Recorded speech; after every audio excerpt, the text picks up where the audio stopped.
Hey there, this is Ill Factor from beatacademy.com. Welcome to the channel. Now, this video is a lesson taken from my Ultimate Producer course. It's a course that I've put together that walks you through every aspect of producing your music professionally. Now, I've poured my 23 years of producing music for a living and working with some of today's biggest artists. I put all of that experience into this course. And what's even better is that you can access this course absolutely free. You can click the link below in the description box or visit beatacademy.com and become a Beat Academy member today to get access not only to this course, but many other resources and courses and a community that will help you take that next step forward with your music production. And it won't cost you a thing. So what are you waiting for? Jump on, become a Beat Academy member today, and I'll see you on the inside. Okay, so enjoy this lesson. Now, your idea for a song could come from anywhere.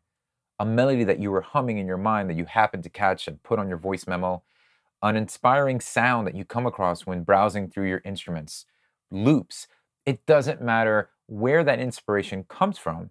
What matters is how you end up across the finish line to getting that idea out to a fully arranged song. So I'm going to share with you my process. I'm going to do exactly that. I'm going to start from scratch. We're going to walk through a song, just producing it from top to bottom. And then what I'm going to do is unpack each stage of that process and dig a little deeper into the principles and unpacking a little more of the why behind some of the decisions I made so that you can take ownership of those principles and make them your own when you are walking through your song production process. So here I am opening up a brand new session in my Ableton Live. And having a blank session can really be imitating sometimes. So I'm going to create another lesson that can really pinpoint some things that can help you overcome that hurdle. For right now, I'm going to be working in my session view. This is how I typically like to start my ideas. And Ableton Live works both in an arrangement view and in the session view. Arrangement view is typically what you would normally experience in any DAW. You have a linear format, left to right, and normally you would highlight a certain amount of bars that you would cycle through so that you can continue just working until you've gotten a cohesive idea and then flesh that out. Nothing wrong with that. I'm essentially doing the same thing, just doing that in the session view. What's great is that I can treat these little slots here as ideas. Those are called clips. And this gives me the ability to just really throw colors to the wall and see what picture emerges from a bunch of ideas, vibes, loops, riffs, whatever. And the cool thing is each clip works independently bar length wise. So I'm not just, boxed in with an 8-bar loop or a bracket, something like that. You'll see what I mean in a little bit. All right, let's go through an instrument. Let's just start a vibe. Let's start getting down with something. I think I'm going to start with, I'll use Contact, specifically Electric Sunburst. This is a native instrument sound library. And you don't need this library. You don't need any sounds or any of the instruments that I'm going to be using to get the job done. It's all about finding sounds and inspiration within your reach that allow you to create creative momentum. The theme and the goal for this lesson is creative momentum. That's what's really important. So I'm going to use Electric Sunburst. I'm going to drag and drop that in there. I don't play amazing guitar. I have a guitar here. I fiddle around with it, but this does a much better job than I would. So that's cool. Let's come up with some chords and see what we get.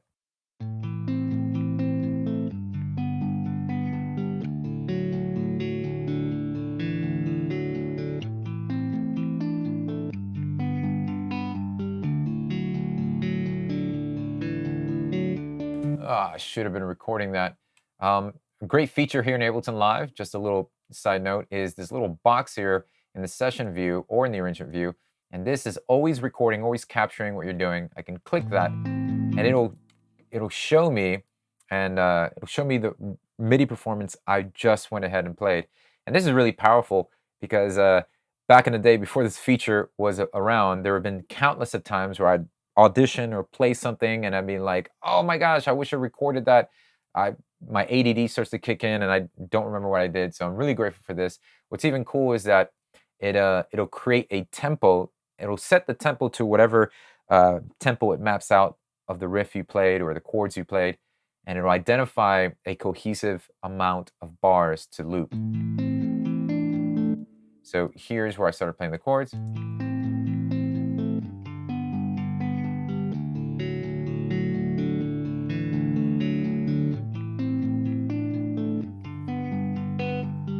Now, in my mind, what's going to help me decide on where to go next is really the intuition, really just what immediately jumps to my mind. So after hearing this, believe it or not, just even with these chords alone, I'm already thinking vocal melody. I've got, something.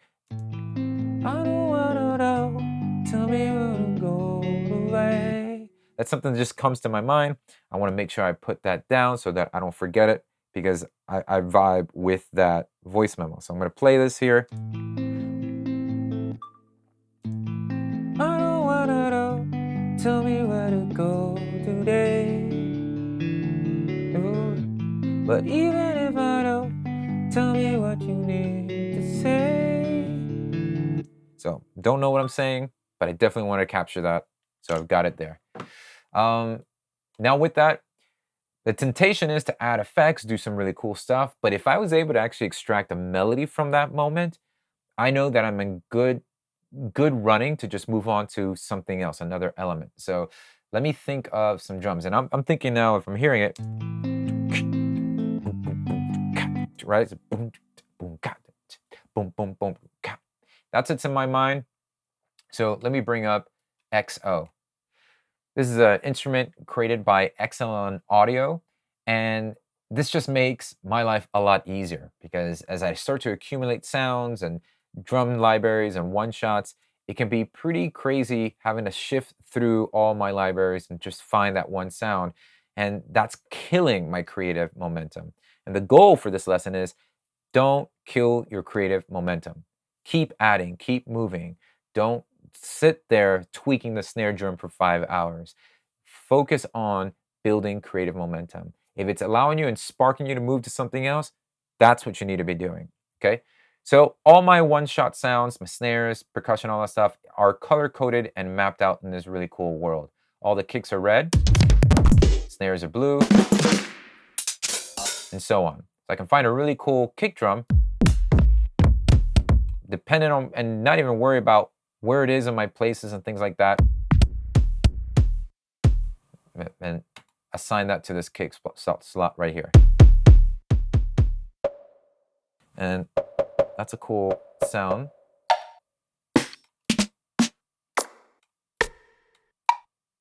Yeah, we'll stay with it for right now, and then I'll just switch it out.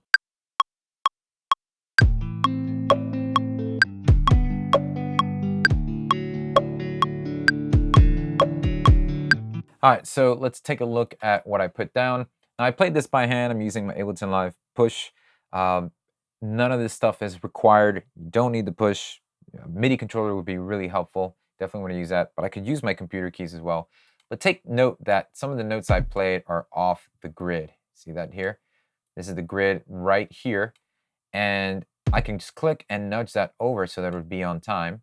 Or I can select all the notes that I played, Command A, and then alter the timing with my quantize setting. So Command Shift U.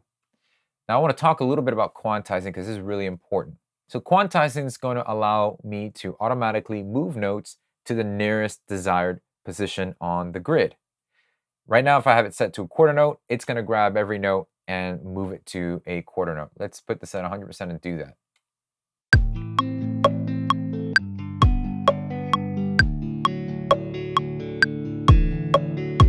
Now, for the kick and snare part, that might work, but you notice that it took away this extra hit right here,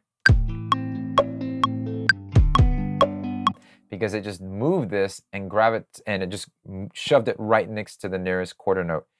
So when we do our quantize settings, I always like to have it at every 16th note, because it's not so dramatic as every quarter note, which has a lot space between. And 8th note is a little in between that. So I'm going to go with the 16th note. So there's little dramatic movement there. And then the amount also plays a big role. If I have it set to 100%, that means it is for sure going to nudge to the nearest 16th note. So I always tend to have my quantizing settings set to around 40 something percent, give or take. And that means that it nudges in the general direction, but it doesn't actually nail it 100% on. So you can see there, and that helps me kind of maintain some of the looseness. Then I can go in and fine tune and maybe just move one note, such as that kick drum. But the others, I don't mind if it's off just slightly. Keeps that humanistic and loose element to it.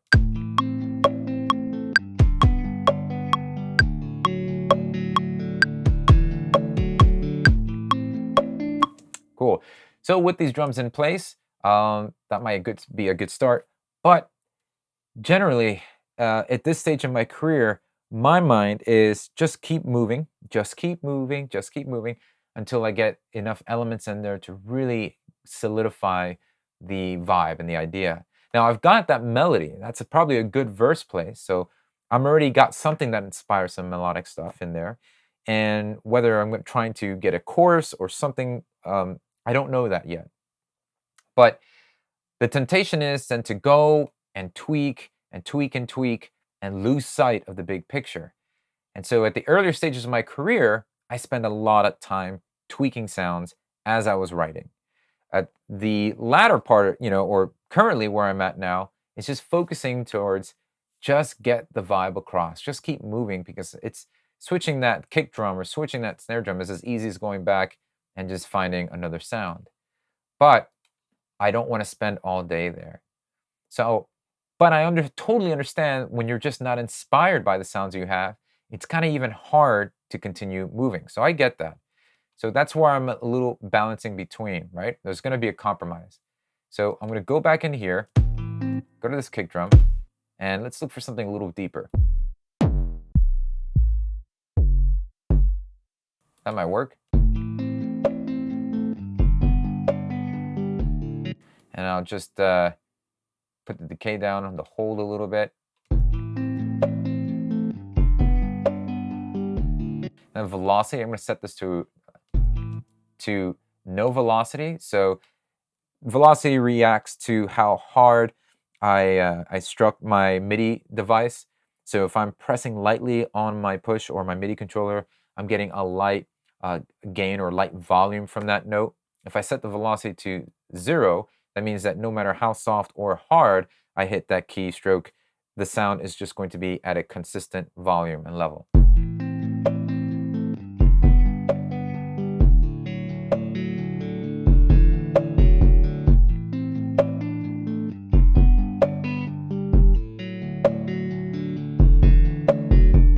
So continuing on with that mindset, I'm going to get this little sound that we have, and I might just want to layer that, give me a little bit more bite to that. So could layer it with another sound here. And I'm thinking, I don't want a big sound with lots of decay. I want something that can really give a little bit more knock. So maybe just like a snap or a rim shot. Let me actually type in rim and see what comes up.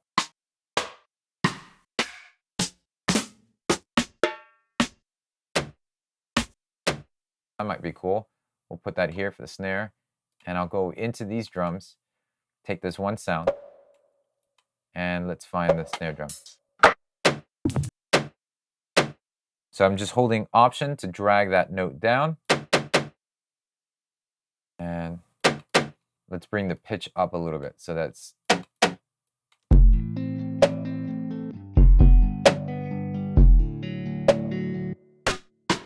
I'm going to cycle through still.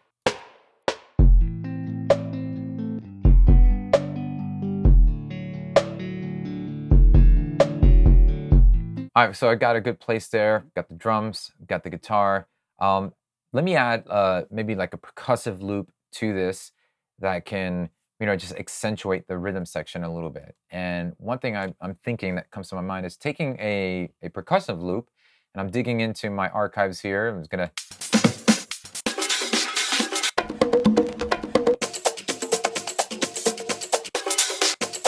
I'm going to click and drag this. Now, these are like house percussive loops. And what I'm going to do is if I trigger and audition this loop with the beat, it's just completely out of context, doesn't fit well. there's a couple cool things I want to go ahead and do that can then make this loop unique, give it the texture that I'm feeling or listening to in my mind.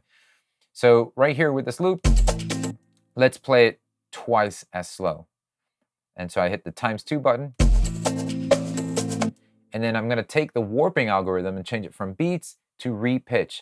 This is going to create the sample and take the sample and pitch it all the way down so that it matches the current tempo.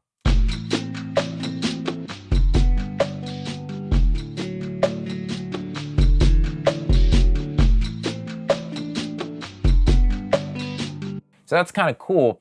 The pitch down samples are really cool in the texture they're giving it, but it might not be the right rhythm yet. Don't know. I'm going to keep experimenting.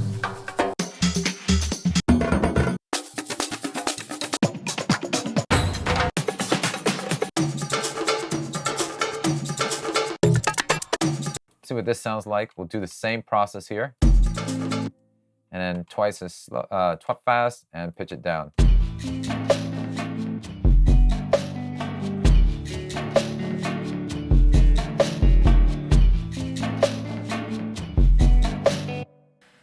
And then I'm going to go ahead and experiment here by adding a gate and placing that on the actual loop and having my main drums, the kick and the snare, trigger this loop so that you only hear the loop when the kick and the snare happen. So that means I'm going to enable the sidechain mode on this gate. We've got track 5 where the loop is on. And let's get the source from our XO track.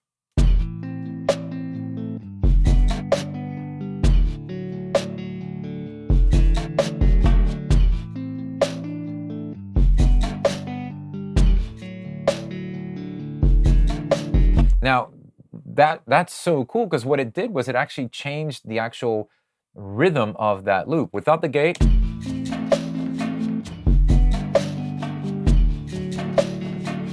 and that's fine too, but with the gate on it, what it did is it gave room for the drum beat to breathe.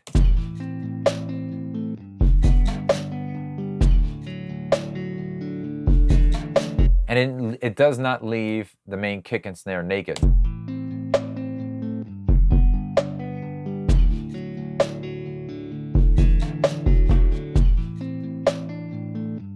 All right, I'm thinking maybe like a hi-hat pattern that we can do some really cool stuff with on top of this.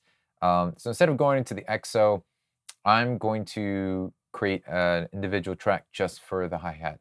And why I'm moving to the hi-hat, again, the creative momentum is calling me to add that on there. I'm just respecting that. I'm just going with the ideas that just come to my head. And usually I won't be describing every point of the process when I'm alone. I'm just following my gut and instinct. But for the purpose of this lesson, I'm doing that. So I'm going to go here to drums. Let's open up our hi-hats here. That's cool. I'm going to hold Command-Shift-T, and that's going to allow me to create a MIDI track. And I'm going to click and drag that sample and drag it to the bottom of that MIDI track so that it opens up its own sampler and it will host the sample that I just dragged in there. That gives me the ability to manipulate this hi-hat with my MIDI device.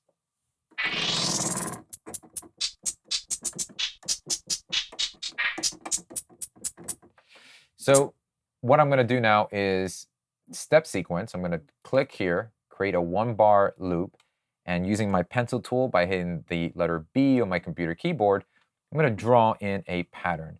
Now the pattern, every time I click, it's going to create a MIDI note for the length of the grid.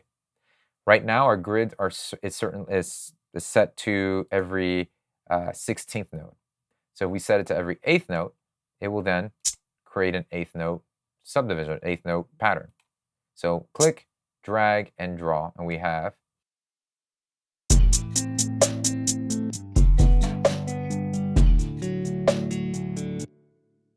let's duplicate this so that we go from 1 bar to 2 bars.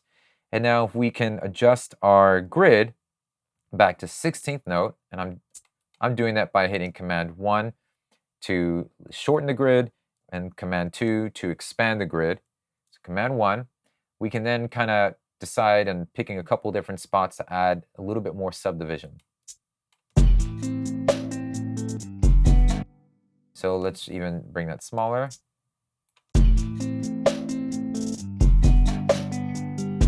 And what's cool is, the reason why I have this in its own MIDI track, I can alter the pitch of this hi-hat sample and get some really cool results. So if I hold Option and just maybe do that, click a higher pitch, hold Option and just drag down, create somewhat of a ladder, and then we get this cool result.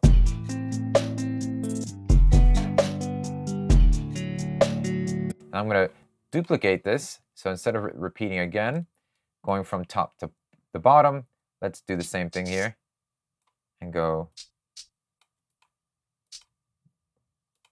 There you go, like that. And I'll just remove the ones I did here.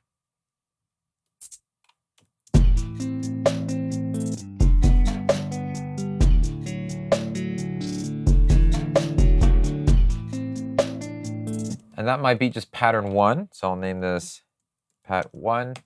I could duplicate this clip here. I can go back and forth.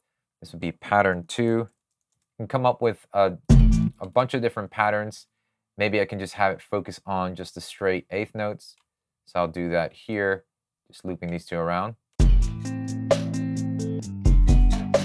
then when I'm ready, I can go back and forth between the patterns.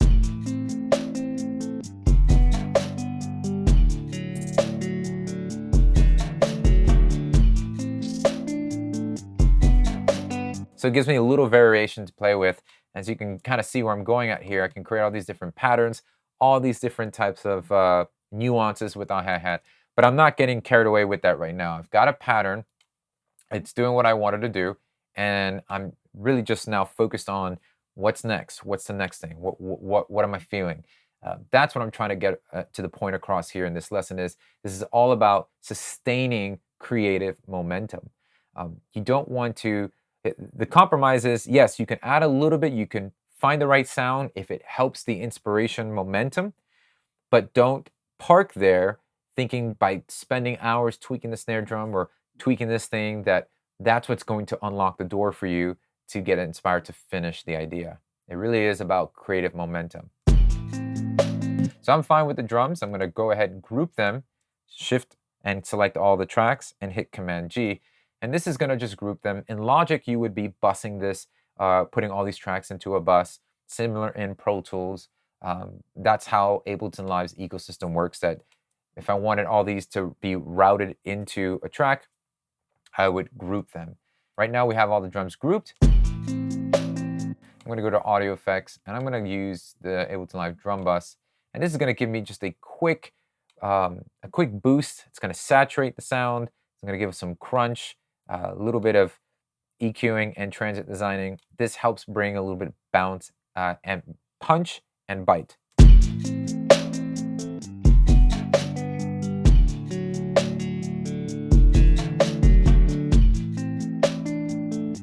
And so I'm not worried about the mixing part yet because I need to focus on carrying the vibe. Real quick, before we go, I just want to say thanks for watching this video. I hope it was helpful.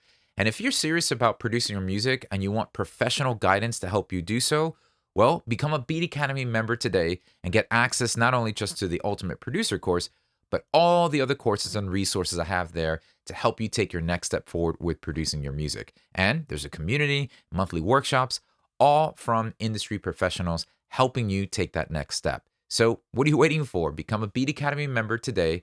Click the link below in the description box or visit beatacademy.com and become a member. Thanks for watching. Hope to see you in Beat Academy. Take care.